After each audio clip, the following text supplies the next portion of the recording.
Señor me los bendiga, amados hermanos. Muy buenos días. Con frío, ¿verdad, hermanos? ¿Qué tal han dormido estos días en la noche? Riquito, ¿verdad? Es mejor estar con frío que con zancudos, dicen por ahí, ¿verdad? Vamos a abrir nuestras Biblias en segunda carta a los Corintios, capítulo 8, y vamos a leer tres versículos, versículos 7, 8 y 9. La verdad es que cuando uno predica la Biblia de manera expositiva, uno encuentra la riqueza de la palabra de Dios. Y es bien interesante porque aquí vamos a estudiar un versículo que de manera particular a mí me ha cautivado mucho, que es el versículo 9, y espero que a ustedes también. Mire lo que dice, vamos a leer del versículo 7, después del 8 y el 9 dice, pero así como ustedes abundan en todo, en fe, en palabra, en conocimiento, en toda solicitud y en el amor que hemos inspirado en ustedes, vean que también abunden en esta obra de gracia. No digo esto como un mandamiento, sino para probar por la solicitud de otros también la sinceridad del amor de ustedes. Versículo 9, hagámoslos todos, dice, porque conocen la gracia de nuestro Señor Jesucristo, que siendo rico, sin embargo, por amor a ustedes, se hizo pobre, para que por medio de su pobreza ustedes llegaran a ser ricos. Vamos a orar. Padre, te pedimos sabiduría en esta mañana para que nos ayudes a estudiar tu palabra, que sea tu Espíritu Santo el que nos ayude a discernirla, digerirla y también a ponerla en práctica, Señor, que sea palabra de Dios y no palabra de hombre la que se predique en esta mañana, Señor. Y te damos gracias por esta oportunidad y este enorme privilegio que nos das de venir y poder reunirnos juntos en armonía, en amor como iglesia, como comunidad en la fe redimida por ti, Señor, alrededor de la palabra, para aprender de la palabra. A ti sea toda la gloria y la honra en nombre de Jesús. Amén. Puede tomar su asiento, amado hermano. La pobreza que nos hizo ricos, ese es lo que vamos a estudiar en la mañana de hoy. Y estamos en este estudio de segunda carta a los Corintios, que es una defensa del apóstol Pablo hacia el ministerio que Dios le había otorgado. Y nos encontramos en la segunda parte de esta preciosa carta, que donde Pablo empieza a hablar acerca de la ofrenda que estaba él motivando a los corintios que podían dar a los santos de Jerusalén que estaban llevando una situación bastante difícil económicamente hablando. Y en esta enseñanza, Pablo nos ayuda a través de la palabra de Dios a poder entender cuáles son las bases del por qué nosotros como creyentes debemos de ofrendar. Eh, que dicho sea de paso, la semana pasada estudiamos que es por la gracia de Dios que nosotros podemos participar de esta obra de gracia. Es Dios quien inicia y quien sostiene por gracia esta obra. También pudimos ver que era un acto sobrenatural. ¿En qué manera? Como lo estudiamos con el ejemplo de los macedonios, porque Pablo lo primero que hace es poner como ejemplo a los macedonios en los primeros versículos, del versículo 1 al 6. Entonces los macedonios, hermanos, ellos tenían gozo en medio de la aflicción y dieron generosamente en medio de una gran pobreza, de una gran pobreza. Naturalmente hablando, humanamente hablando, nosotros no tenemos esa capacidad de poder gozarnos en medio de la aflicción. Esa es una obra del Espíritu. Y los macedonios estaban siendo perseguidos por causa del Evangelio, por causa de creer en Jesucristo. Y en medio de esa tribulación, de una gran tribulación, dice en el versículo 5, ellos tenían gozo y también rogaban a Pablo de poder participar en esta tremenda obra de la gracia. Lo hicieron voluntariamente, dice las Escrituras, y ese es un principio fundamental cuando hablamos de la ofrenda, que es de manera libre y es voluntaria, voluntaria. Y lo vamos a tocar también ese punto en la mañana de hoy.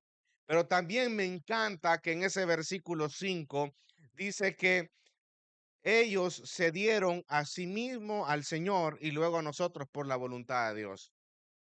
Y nos marca la pauta, nos marca cuál es el motivante detrás de todo esto. Se dieron a sí mismos. Entonces Pablo, luego de haber puesto como ejemplo a los macedonios, él concluye en el versículo 6 diciendo, en consecuencia, rogamos a Tito que como él ya había comenzado antes, así también llevar a cabo en ustedes esta obra de la gracia. Y habiendo finalizado o ilustrado acerca de lo que significa dar generosamente a través del ejemplo de los macedonios, ahora Pablo pasa a dar al ejemplo por excelencia. ¿Quién? Jesucristo. Y, y eso es algo muy precioso que usted y yo vamos a aprender en la mañana de hoy, porque Jesucristo es el ejemplo por excelencia de darse a otros. Y en la mañana de hoy vamos a estudiar la pobreza que nos hizo ricos. Y vamos a entender tres aspectos de la pobreza que nos hizo ricos. En primer lugar, nos lleva a dar por gracia, versículo 7. Segundo lugar, nos lleva a dar voluntariamente, versículo 8. Y tercer lugar, nos lleva a imitar a Cristo, versículo 9. Así que vamos al primer versículo, el primer punto dice que nos lleva a dar por gracia. Mira el versículo 7, dice, pero así como ustedes abundan en todo. Y es interesante que inicia este versículo diciendo así como. Y ahí es donde hace ese precioso contraste, esa transición, si usted lo puede ver así. Ya vieron el ejemplo de los macedonios, así como los macedonios, ustedes abundan en todo. Y él empieza ya a explicarlo en la vida de los corintios, a dar ese sentido del por qué él había demostrado anteriormente el ejemplo de los macedonios y nos muestra un precioso contraste y nos transiciona de los macedonios a los corintios. Y algo que quiero que usted entienda es que el dar no es algo que viene solo, sino que viene acompañado de otras virtudes cristianas, el fruto del Espíritu, y es lo que Pablo está tratando de llevar en este versículo 7. Dice que el dar no es algo que ocurre solo, sino que es una expresión de la obra de Dios que Dios hace en el corazón del creyente. Por lo tanto, viene acompañado de ese fruto del Espíritu. Y ahora Pablo empieza a mostrar 5 ejemplos en donde los corintios abundaron. ¿Cuáles son? Versículo 7 dice, ¿ustedes abundan en qué? En primer lugar, ¿qué dice? En fe. Segundo lugar, el segundo ejemplo, palabra. Tercer ejemplo, conocimiento. Cuarto ejemplo, en toda solicitud. Y quinto, en el amor que hemos inspirado en ustedes. Entonces él viene y les dice, hermanos, ustedes abundan en todo. Y ahora, ¿en qué abundan? Y le empieza a dar 5 ejemplos en los cuales, a su criterio, los corintios, ellos crecieron y abundaron en ello. En primer lugar, dice en fe. Eso quiere decir en esa confianza, en esa creencia, en ese compromiso, en esa fidelidad, esa fe que salva, pero que salva y también santifica, la confianza en Dios. Mire qué interesante, dice. Ustedes abundaron en la confianza en Dios. Ustedes crecieron en la confianza en Dios. Ustedes crecieron en esta fe. Y eso debe de llevar a nosotros a pensar que la confianza en Dios es algo que debe de desarrollarse, es algo que de manera disciplinada debemos de cultivar en el día a día. No es algo que va a venir de manera inmediata, si bien es cierto, es por el Espíritu Santo que nosotros tenemos esa capacidad de poder confiar en el Señor. Evidentemente, eso es una obra del Espíritu, pero también nosotros debemos de disciplinarnos en esa área. Y es la que más cuesta, ¿no es cierto, hermanos? Confiar en Dios, ¿por qué cuesta? Porque en nuestra naturaleza nosotros queremos controlar todos los aspectos de nuestra vida. Y que venga Dios y te diga, confía en mí, es algo que a nosotros nos choca por dentro. Y es interesante porque Pablo lo menciona también en el capítulo 1, cuando él habla acerca de esa tribulación por la cual estuvo pasando, que incluso él ya se consideraba por muerto. ¿Se acuerda de ese versículo cuando lo estudiamos? Y es bien curioso que Pablo dice que el Señor había llevado esa gran prueba en su vida, ¿sabe qué? Para que aprendiese a confiar en él. Y usted se puede preguntar qué interesante, porque esas respuestas simples, cajoneras en nuestra vida nos lleva a nosotros a pensar, porque usted, cuando alguien le dice, mire, confía en Dios, hermanito, hermanita, usted explota por dentro. Es que usted no entiende, es que no me entiende, no me comprende. No confío en Dios. No es cierto que en nuestro orgullo decimos ese tipo de cosas. Pero la verdad es que la raíz de esa situación o de ese problema en realidad es tu autosuficiencia. Y viene el Señor y bota todos esos ídolos en tu corazón y te dice, hijo, aprende a confiar en mí. Entonces, los corintios habían abundado en fe, pero también dice en el versículo 7, abundáis en fe y también en palabra. Cuando habla acerca de la palabra, acerca de ese logos, habla acerca de esa enseñanza, de esa doctrina, de la palabra de la verdad. Ellos abundaron en cuanto a palabra. Es muy interesante esto también. Pero mire a la par de palabra que dice, también abundaron en qué. Tercero, que dicen que abundaron. Vamos a conocimiento, en ciencia. O sea, una palabra y no solo aprender de la palabra, no solo es aprender, no solo es tener conocimiento, sino que es aplicar ese conocimiento en el día a día. Y eso es algo que requiere humildad, eso es algo que requiere obediencia, hermano, un corazón dispuesto, un corazón contrito y humillado. No solo se trata de conocer, sino también se trata de aplicar esas verdades que usted y yo estamos aprendiendo en el día a día, en nuestra vida cotidiana. Esa capacidad de aplicar la doctrina en los asuntos de la vida. ¿Por qué cree usted que es bien complicado aplicar las verdades de las escrituras en el día a día?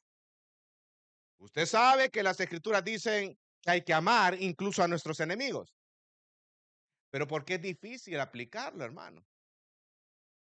No, es que la Biblia no dice, ellos me hicieron daño. Amar a todos los enemigos. Y es más, nos manda el ejemplo de ejemplos a nuestro Señor Jesucristo. Pero ¿por qué a nosotros nos cuesta digerir esa verdad y aplicarla? Por nuestro corazón orgulloso. Y así cada principio de las escrituras debemos de aplicarlo, debemos de aplicarlo, debemos de llevarlo. En realidad, cada vez que venimos aquí, nos congregamos, debemos de tener un corazón dispuesto para aprender, pero también para obedecer lo que su palabra dice.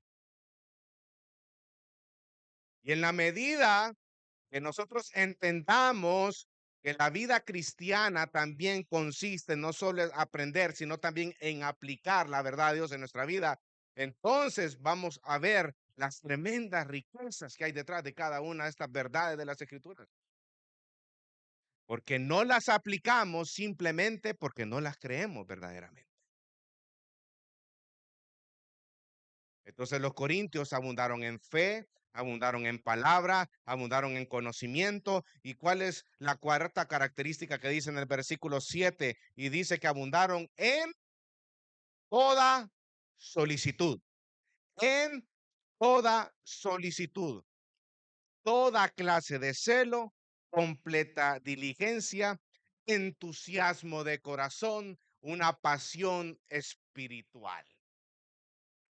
Entusiasmo. También El griego nos lleva a meditar en una clase de una tremendo entusiasmo, una tremenda energía, una pasión espiritual por cumplir la voluntad de Dios. En eso abundaron. Y usted lo pudo ver, versículos anteriores, cuando Pablo mandó esa carta severa, ¿cuál fue la disposición del corazón de los corintios? Empezaron a buscar qué eran cuáles eran los pecados y los defectos de Pablo, hermanos, sino que ellos vieron la gravedad de su pecado y se arrepintieron. La tristeza, según la voluntad de Dios, conduce a la salvación. En cambio, la tristeza que es conforme al mundo, conduce a la muerte. Entonces hubo una solicitud, un entusiasmo. Ellos vieron la gravedad de su pecado y se arrepintieron y se vio resultados en el día a día también. Y como resultado de eso, Pablo volvió a confiar en ellos. Pero toda solicitud, ese entusiasmo de todo corazón. Y la quinta característica, dice en el versículo 7, y en el amor que hemos inspirado en ustedes, vean que también abunden en esta obra de la gracia. Abundan en amor. Se recuerdan a los tesalonicenses cuando Pablo, una iglesia en la cual él lo pone como ejemplo y les dice, yo no tengo nada más que enseñarle acerca del amor, sino tan solo que abunden en él más y más. Y el amor es esa característica, es ese distintivo que tenemos como creyentes, porque el amor, nosotros tenemos la capacidad de amar porque Cristo nos amó primero. Pero ellos abundaron en ese amor, pero ojo, dice ahí, y en el amor que hemos inspirado en vosotros. Ese amor que se derivó de nosotros y ahora reside en ustedes. Y eso significa el amor noble de sacrificio que Pablo había inspirado en los corintios por medio de su ejemplo, enseñanza y por medio de su predicación.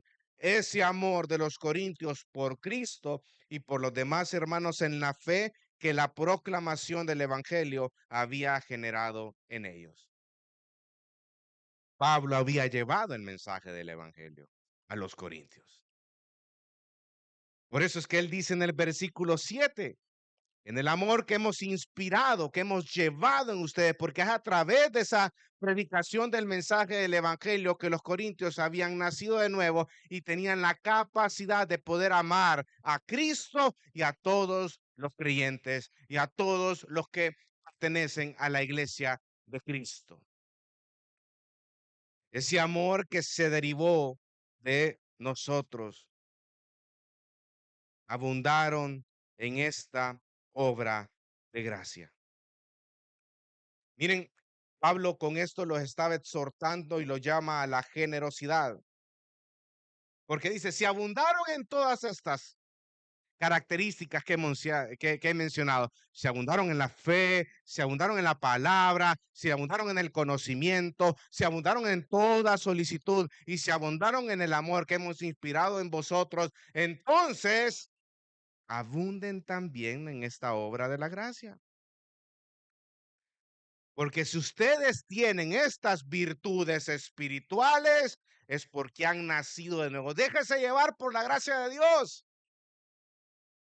Déjese llevar por la gracia de Dios. Deje de estarse resistiendo a la voluntad del Señor. La gracia recibida debe de impulsar la gracia dada. Y el punto de Pablo acá es que si fuiste receptor de la gracia de Dios, eso te debe de impulsar a participar en esta obra de la gracia. El punto de Pablo, esa verdad trascendental, es la misma verdad por la que tú y yo ofrendamos en el día de ahora, por la gracia de Dios, hermano. Y es eso lo que te debe de llevar a participar en esta obra de gracia. La gracia recibida debe impulsar la gracia dada. Quien ha sido enriquecido por Dios debe reflejar esa gracia mediante una generosidad abundante. Gracia recibida, gracia extendida.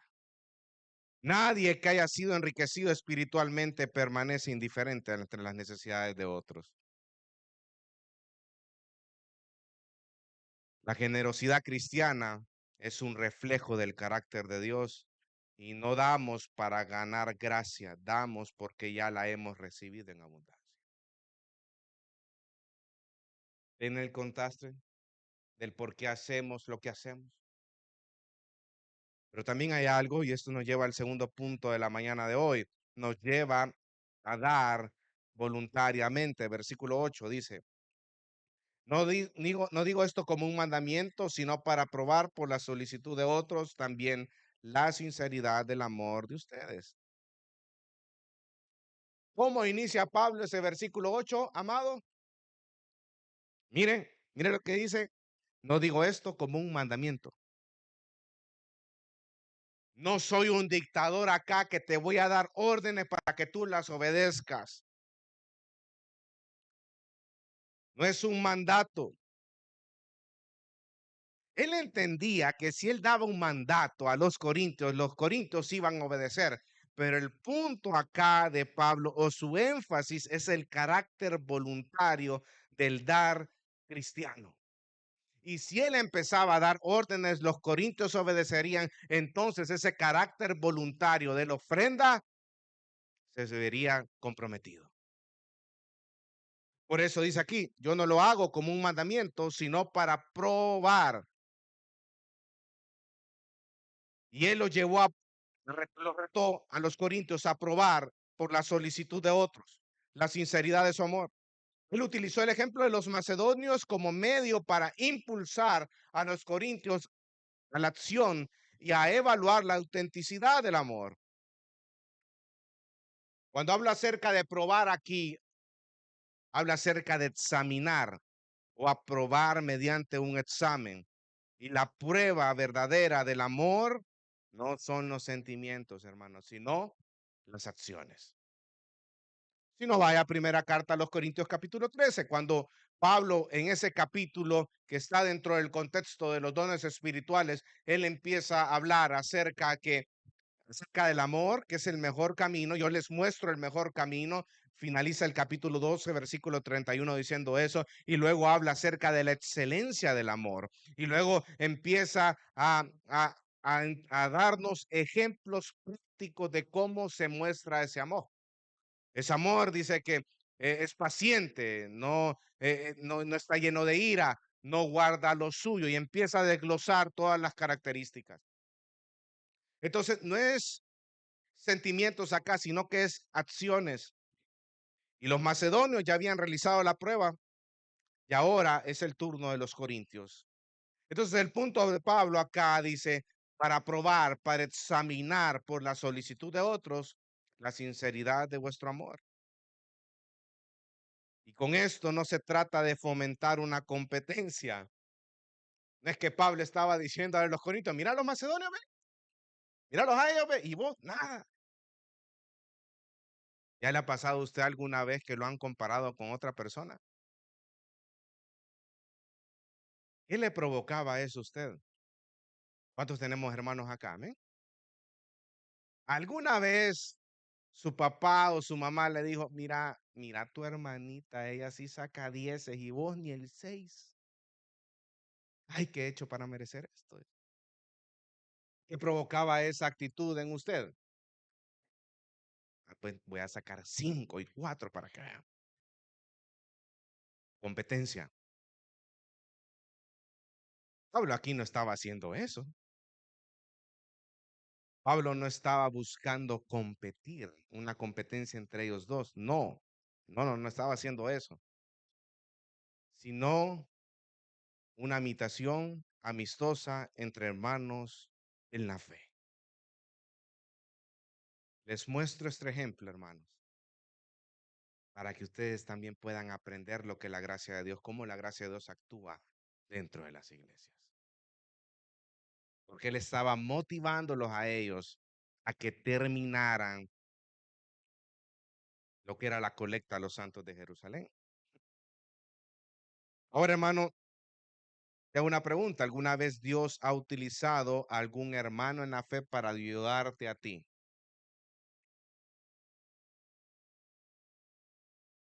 Yo sí le pudiera tal vez comentar acerca de mi vida. Ya hay 2 ejemplos que tengo muy frescos y que lo llevo. Yo sé que pasó hace como unos 15 años, más o menos. Todavía tenía pelo. Me hacía la olita, me dicen ahí, a que antes me hacía la olita, pero ya después ya no hay ola. Pero yo me recuerdo que cuando estábamos allá en San José Guayabal, que estábamos empezando en el año 2009, más o menos, yo todavía estaba estudiando en la universidad y también estaba estudiando en el seminario ahí de la iglesia donde antes servía. Y me recuerdo que uno iba, hermano, yo iba eh, en el día a día.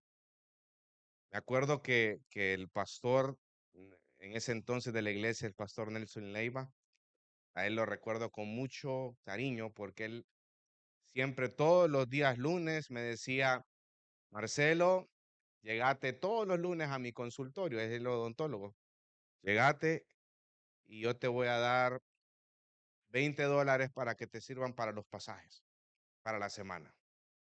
Todos los lunes él nunca dejó de apoyarme. Y él me dijo, cuando ya tú empeces a trabajar, me lo comentas y cuando no tengas necesidad de eso, no te preocupes, hermano, solo me decís y hasta ahí llegamos con la ofrenda. Pero mientras tanto, contá con ello. Sé que $20 no te va a resolver la vida, pero algo te va a servir para los pasajes. Todos los lunes iba yo ahí y él siempre estaba ahí. Yo me acuerdo que el Señor ocupó a muchas personas en ese tiempo en mi vida. Y saben que yo en ese entonces no trabajaba, sino que tenía esa responsabilidad de estudiar y me tocaba viajar en la 121. Yo me iba desde el viernes y regresaba el domingo, hermano. Solo $2 me acompañaban esos días viernes y el regreso yo sabía que Jaime me iba a dar ride, ¿verdad? Por la fe, decía yo, que me iba a dar ride, ¿verdad? Y me acuerdo que cuando yo llegaba ahí, hermanos, uno llegaba solo con los $2 del pasaje y para la comida, pues. Y había una hermanita que yo recuerdo con mucho cariño, hermana Rubidia. Ella nos decía, cuando ustedes estén aquí, pastores, lléguense a mi pupusería y cenen lo que ustedes quieran y coman, coman. Y no les vamos a cobrar ni nada. Solo Dios sabe cuántas veces yo llegué a ese lugar sin comida, hermano. Y esa hermanita me bendijo.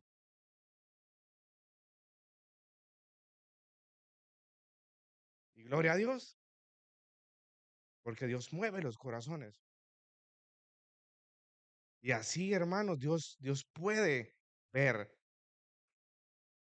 Dios no se queda con nada. Dios no creen que Dios no actúa ni ve todas las necesidades que uno tiene, sino que Él llega en el momento justo.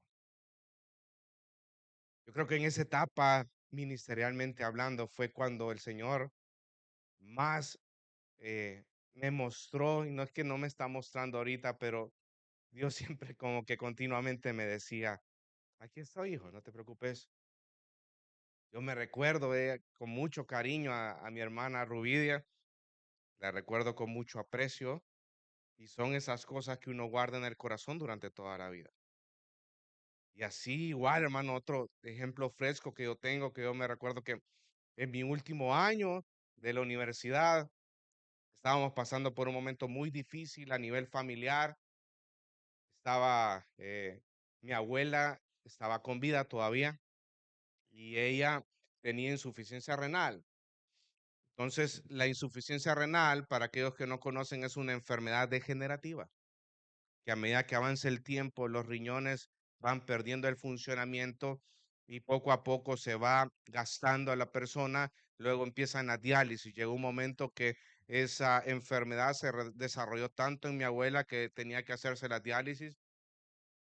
Se construyó un cuartito dentro de la casa de ella y ella se hacía 4 diálisis al día.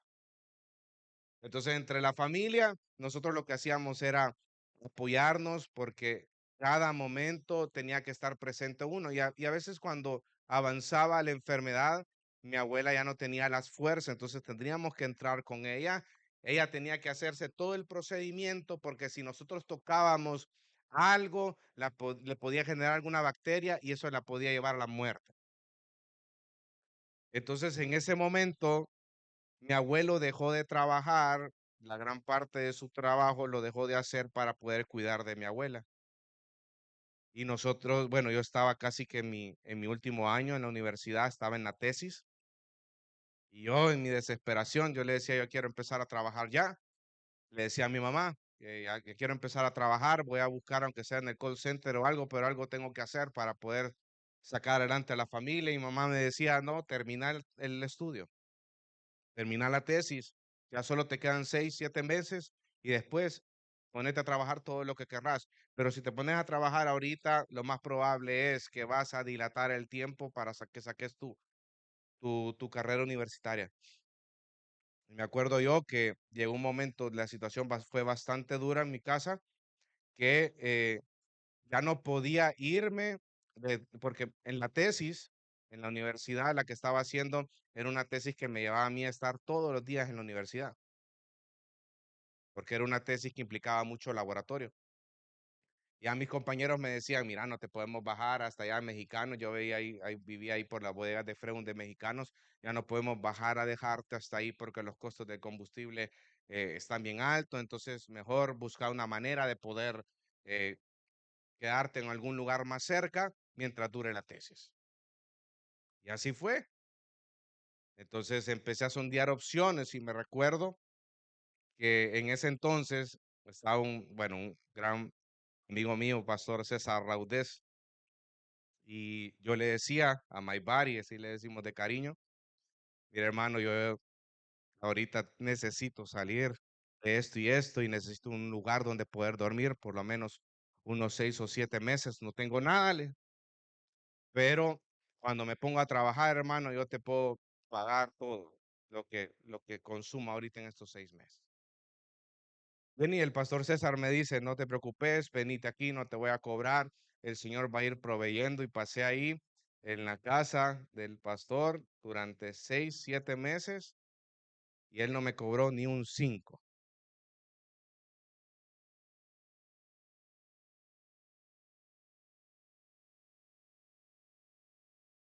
Y gloria al Señor, porque eso fue una manera en la cual el Señor me sostuvo en todo esto.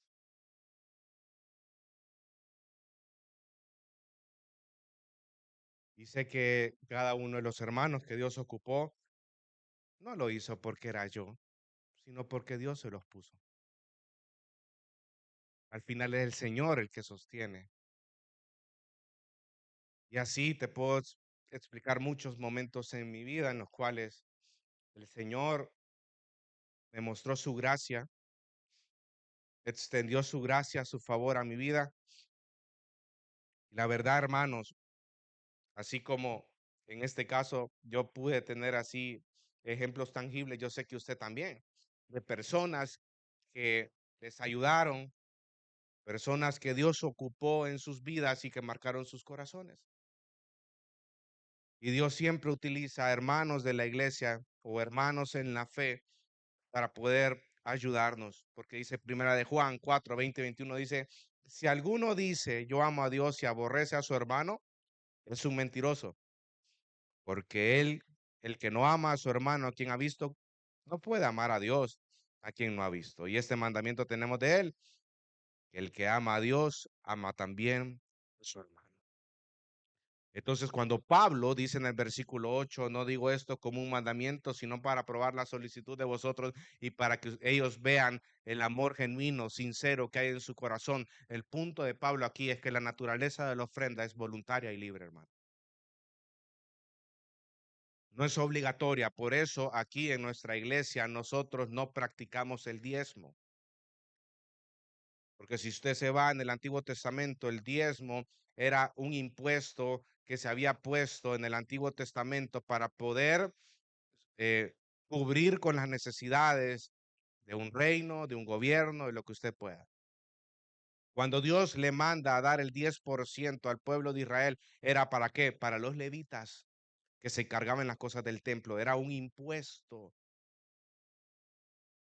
Pero también desde el Antiguo Testamento usted puede ver que habían ofrendas voluntarias. Entonces, el principio aquí, que cuando hablamos de la ofrenda, es algo libre y es algo voluntario. ¿Que nace de qué? De un corazón agradecido por Dios. Y Pablo va llevando a los corintios en un precioso, eh, una preciosa cadena de ejemplos. Viene y les dice, vaya, miren el ejemplo de los macedonios. Versículos del 1 al 6. Luego él empieza a decir, abunden, así como han abundado en todo esto, abunden en esta obra de la gracia. Yo no lo hago de manera dictatorial, sino que lo que hago es decirles a ustedes que sean probados ese amor genuino que hay. Y viene y lleva al tercer punto, versículo 9, y aquí me voy a tener un poco más de tiempo. Dice, porque conocen la gracia de quién. Y ese es el tercer punto de esta mañana. Que la pobreza que nos hizo ricos nos lleva a imitar a Cristo. Pablo ahora utiliza el máximo de todos los ejemplos, Jesucristo, e introduce la razón por la cual deben de abundar en la gracia de dar. ¿Cuál es esa razón? El conocimiento de que Jesucristo se dio sacrificial y voluntariamente por otros. Este versículo representa una tremenda joya teológica que tiene un gran contenido, que contiene una gran riqueza, que tiene mucho valor. Imagínate por un momento, Pablo está escribiendo que el amor se debe demostrar sacrificialmente. ¿Qué es lo primero que se te viene a la mente a ti? ¿Un amor sacrificial? Un amor como el de Cristo. Y Pablo viene acá y saca el mayor de todos los ejemplos a nuestro Señor Jesucristo, porque al hablar del amor sacrificial es muy difícil no pensar en Cristo. El mayor ejemplo de amor y de sacrificio que hemos podido conocer, hermanos. Por eso él inicia en este versículo 9, dice, porque conocen la gracia de nuestro Señor Jesucristo. Cristo se dio a sí mismo por amor y porque su bondad es inmensurable. Y la gracia de Cristo se manifestó en su entrega personal. Y es lo que Pablo trata de exponer en este versículo. Y miren lo primero que dice en el versículo 9, porque conocen la gracia de nuestro Señor Jesucristo, que siendo qué, que siendo qué, siendo rico.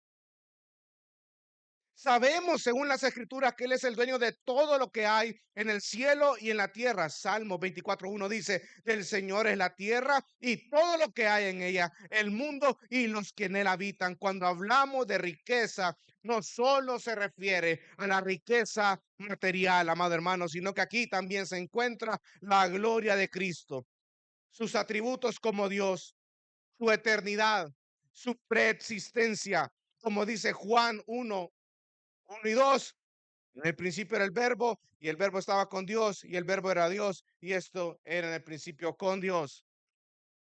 Jesús existió desde la eternidad, hermano, porque Él es Dios. Él es la segunda persona de la Trinidad y como segunda persona de la Trinidad es tan rico como Dios el Padre. En Jesús habita corporalmente toda la plenitud de la deidad, dice Colosenses 2:9. Él dice, no, Hebreos 1:3 dice, Él es el resplandor de su gloria y la expresión exacta de su naturaleza y sostiene todas las cosas por la palabra de su poder. Jesucristo es Dios. Entonces, cuando Pablo está diciendo que siendo rico, está hablando acerca no solo de riquezas materiales, sino de la persona de Dios, que Jesucristo es Dios mismo. Jesucristo es Dios, por lo tanto, es dueño del universo y todo lo que hay, a Él le pertenece todo lo que hay y debe ser honrado y debe ser glorificado. Filipenses 2, 9 al 11. Pero lo interesante, hermano, es que ese Dios se encarnó. Versículo 9. Y aquí es donde se pone más interesante. Dice, sin embargo, por amor a ustedes ¿se hizo qué? Se hizo pobre. ¿A qué pobreza se está refiriendo acá? Algunos han entendido que esta declaración es una referencia a la pobreza económica de Cristo durante su ministerio terrenal. Pero la verdad es que esto no es un comentario de la situación económica de Jesús o las circunstancias materiales de su vida, sino más bien la verdadera pobreza de Cristo no se refiere a las circunstancias de siervo que le tocó vivir, sino que hace referencia a su encarnación. Filipenses 2, 6 dice lo siguiente, el cual, aunque existía en forma de Dios, no consideró ser igual a Dios como cosa a que aferrarse, sino que se despojó a sí mismo, tomando forma de siervo, haciéndose semejante a los hombres. Como lo dice el teólogo Harris, renunció a las insignias divinas y asumió la fragilidad humana. El Señor Jesucristo se hizo pobre en su encarnación cuando nació de una mujer, Gálatas 4:4, del linaje de David según la carne, Romanos 1:3. Fue hecho un poco menor que los ángeles, Hebreos capítulo 2, versículo 7. Dejó la gloria del cielo y él se encarnó. Dice la palabra que aunque existía en forma de Dios, se despojó a sí mismo, es decir, le añadió a su divinidad humanidad. Y como hombre, Jesucristo tuvo hambre. Como hombre, Jesucristo tuvo sed. Como hombre, Jesucristo también se sintió cansado en su ministerio terrenal. Él fue tentado en todo, dice en Hebreos 4:15, pero él nunca pecó. Jesucristo se identificó como el sumo sacerdote perfecto, el sumo sacerdote fiel, obediente hasta la cruz. Y es por su obediencia que tú y yo somos salvos. Así que por eso nosotros podemos acercarnos confiadamente ante el trono de la gracia. Hebreos 4:16. El verbo se hizo carne y se despojó a sí mismo. Y eso nos recuerda su bondad hacia nuestra vida. Como lo sostiene este teólogo Harris, dice, aunque él era inconmensurablemente rico, en la gloria de su vida preexistente, se hizo comparativamente pobre al asumir la pobreza de toda su vida terrenal, una pobreza que paradójicamente trajo enriquecimiento espiritual a los creyentes. Versículo 9. Dice que siendo rico, sin embargo, por amor a ustedes se hizo pobre. Está hablando acerca de su encarnación.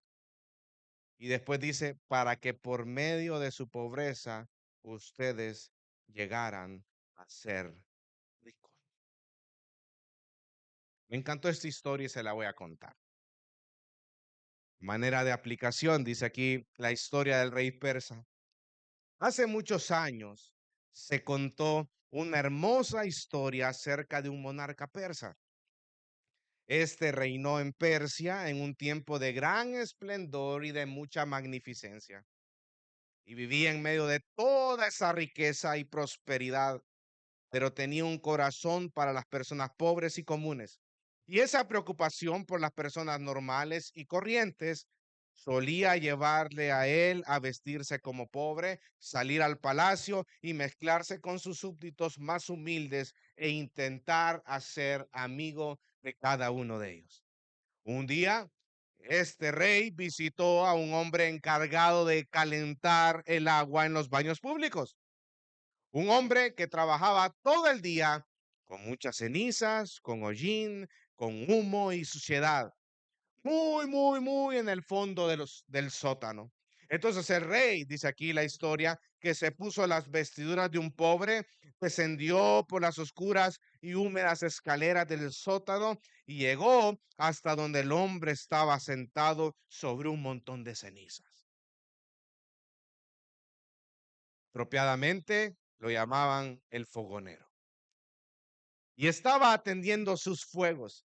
El rey, dice la historia, que se sentó a su lado, vestido también con harapos, y comenzó a conversar. A la hora de la comida, el fogonero sacó un pan rústico, seco, y lo compartió con él con un poco de agua, y comieron y bebieron juntos. Luego el rey se marchó, pero el rey llegaba día tras día, una y otra vez, porque su corazón estaba lleno de compasión que finalmente se manifestó en ese deseo de estar allí para poder compartir un poco de su vida común y difícil. Le daba dulces consejos desde su sabiduría y experiencia, y aquel pobre hombre abrió todo su corazón y amó a su amigo. Tan bondadoso y tan sabio, y pensaba él, tan pobre como él mismo. Finalmente, el rey pensó, no puedo seguir engañándole, debo decirle quién soy en realidad. Se lo diré y luego le preguntaré qué regalo le gustaría recibir de mí ahora que somos amigos. Entonces le dijo, tú piensas que soy pobre, pero no lo soy. Yo soy el rey, yo soy tu emperador. ¿Qué te gustaría? Esperaba que el hombre le pudiera pedir algo muy grande, pero él se quedó sentado mirándolo con asombro y con mucho amor. El hombre, bueno, el rey le dijo, ¿has entendido lo que yo te he dicho a ti? Puedo hacerte rico, puedo darte la nobleza, puedo darte una ciudad si yo quiero, te puedo dar regalos, puedo darte cualquier cosa.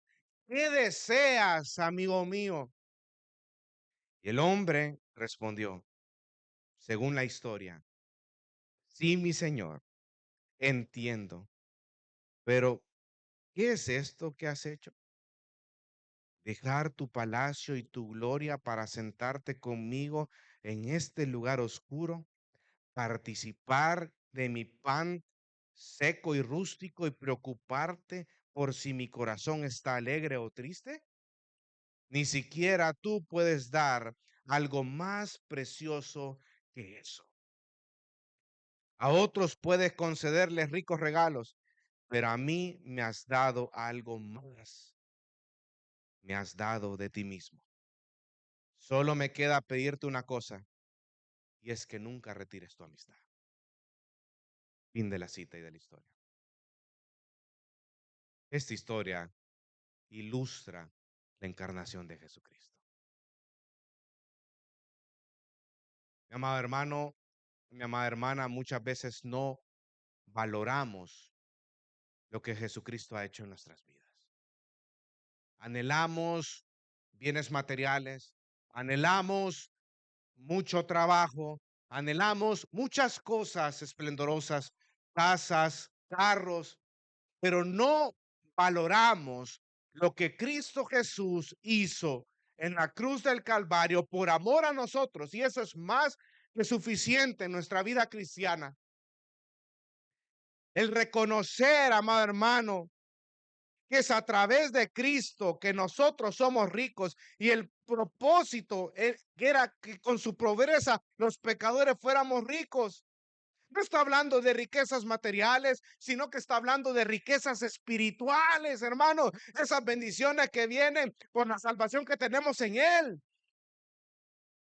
Esas bendiciones como el perdón, como el gozo en medio de la aflicción, como la paz con Dios, una vida eterna, reconciliarnos con Dios mismo, la redención, la justificación, el hecho de ser llamados hijos e hijas de Dios. Eso es algo tremendamente maravilloso, hermano. Por eso es que dice las Escrituras que por su pobreza nosotros hemos sido enriquecidos. Está hablando de esas riquezas espirituales que tenemos en Él, como dice Pedro en primera carta de Pedro, capítulo 1, versículo 4, para obtener una herencia incorruptible, inmaculada y que no se marchitará, reservada en los cielos para vosotros. Una herencia incorruptible, inmarcesible. Eso es lo que nosotros hemos heredado por nuestro Señor Jesucristo. Los pecadores necesitan de las riquezas espirituales de Cristo, porque los pecadores están muertos en sus delitos y pecados. Efesios 2. Son pobres en espíritu. Mateo 5:3. Están destituidos de la gloria de Dios, pero solo es por medio de Cristo que estos son herederos de Dios y coherederos de Cristo. Romanos 8:17. Y esto es una tremenda verdad. Efesios 1:13 dice que Dios nos ha bendecido con toda bendición espiritual en los lugares celestiales en Cristo.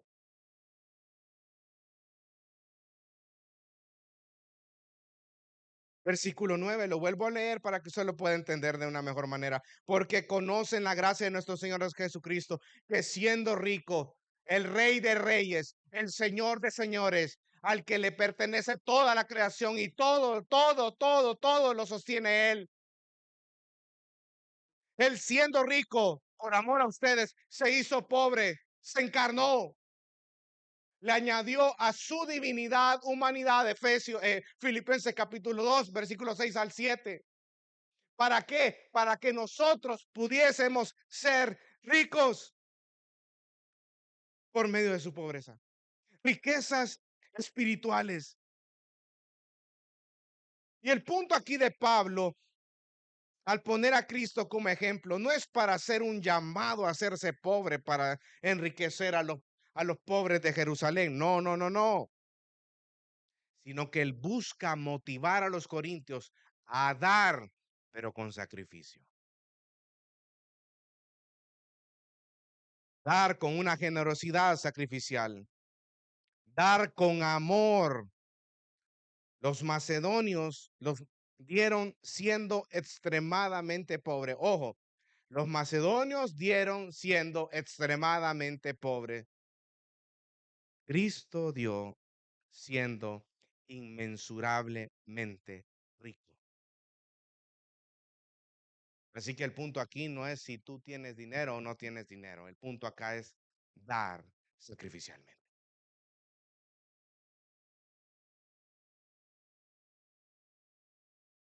Pregunta, ¿cómo puede un cristiano que ha experimentado todas las riquezas espirituales en Cristo no estar dispuesto a satisfacer las necesidades de los demás?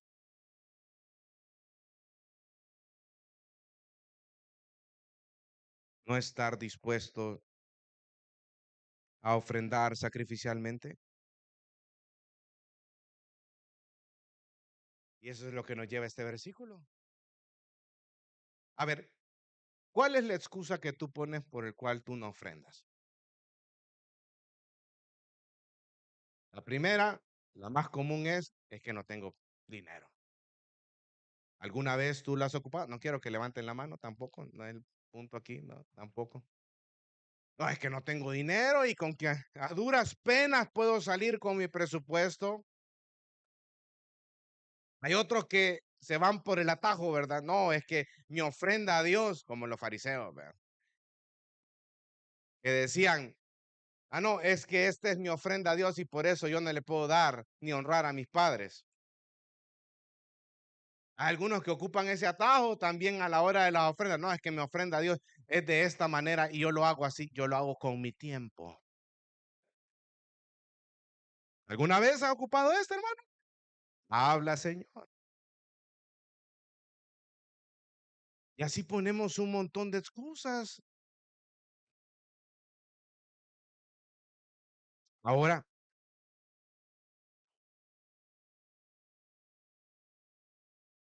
medita en esa excusa y ahora piensa en la cruz de Cristo, en el amor sacrificial de Cristo por ti y por mí.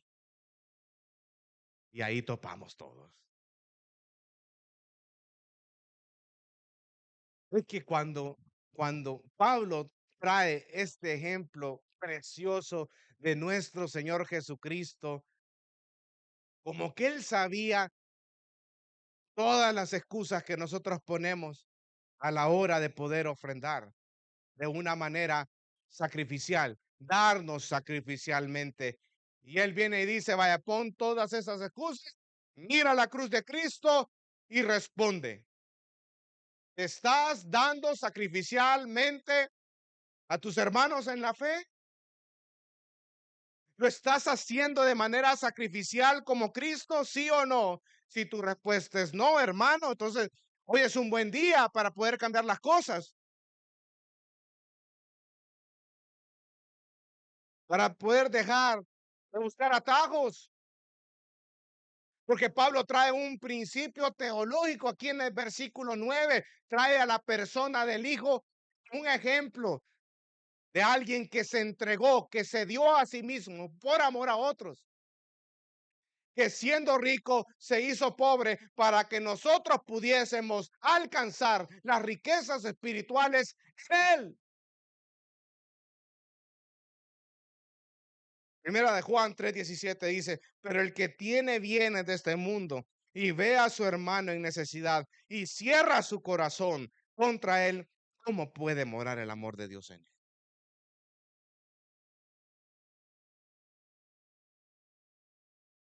Dejemos de ser tan egoístas, dejemos de ser tan tacaños, tan ávaros, tan codiciosos, hermanos.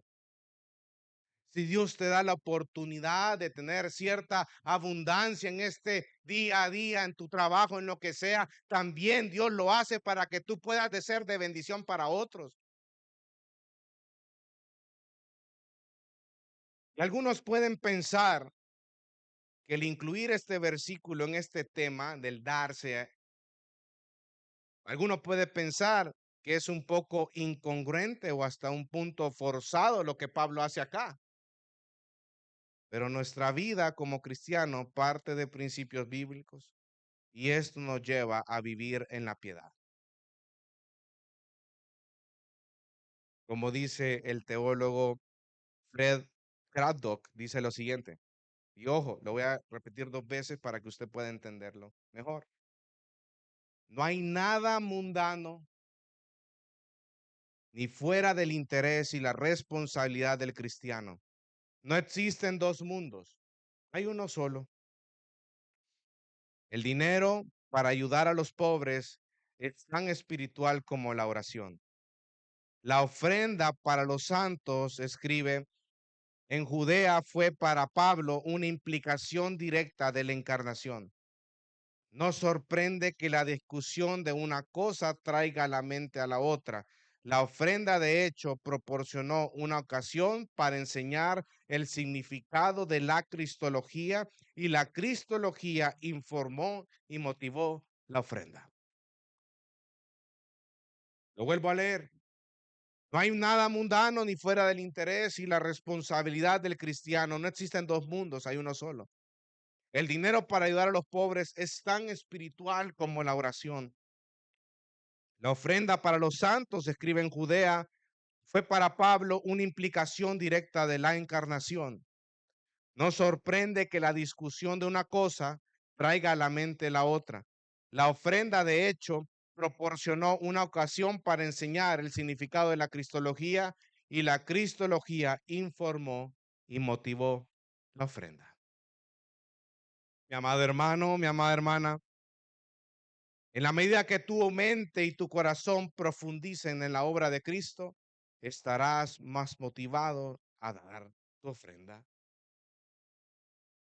Para Pablo, la ofrenda era una expresión de la verdad central del Evangelio. Cristo se hizo pobre para que por medio de su pobreza nosotros llegásemos a ser ricos. Es increíble entender el por qué nosotros como creyentes ofrendamos. Y es interesante como Pablo nos va llevando poco a poco a nosotros a entender y cómo Él amarra este tema de darse sacrificialmente, esta ofrenda hacia los santos de Jerusalén, y le dice a los corintios: muéstrense como fieles cristianos, como fieles discípulos de Cristo, que se hizo pobre, siendo el rico, para que ustedes y yo pudiésemos ser ricos y alcanzar esas riquezas espirituales en Él. Así como nuestro Padre Celestial se entregó, se dio a sí mismo en la cruz del Calvario por amor a otros, de esa manera, eso te debe de motivar a ti a ofrendar constantemente. No tu capacidad económica, amado hermano, no, lo que te debe de motivar a ti es el amor, ese amor en Cristo que nace de esa persona que ha nacido de nuevo, porque todos los creyentes podemos amar porque Cristo nos amó, Dios nos amó, y es por eso que podemos amar a otros. Tres aspectos de la pobreza que nos hizo ricos. En primer lugar, nos lleva a nosotros a dar por gracia, versículo 7. En segundo lugar, nos lleva a nosotros a dar voluntariamente, versículo 8. El principio de la ofrenda es libre y voluntaria. Y en tercer lugar, nos lleva a nosotros a imitar al Rey de Reyes y Señor de Señores, nuestro Señor Jesucristo, que se entregó a sí mismo en la cruz del Calvario por amor a ti y por amor a mí. Imitémosles a Él día con día en nuestras vidas. Dios te bendiga. Realmente es un privilegio para nosotros que puedas escuchar el mensaje de la palabra de Dios. Esperamos que Dios obra en tu vida grandemente a partir de lo que puedas escuchar y aprender a través de este sermón. Sin embargo, creemos que solo este sermón es insuficiente y no debería de suplantar por ningún motivo tu asistencia a una iglesia local. La iglesia local es el medio por el cual Dios obra en la vida de su pueblo. Te motivamos a que busques una iglesia sana donde congregarte o puedas contactarte con nosotros en nuestras redes sociales para que nos puedas visitar. Será un gusto poder servirte y que podamos juntos adorar a Dios en comunión con sus redimidos mientras aprendemos de su palabra. Que el Señor te bendiga.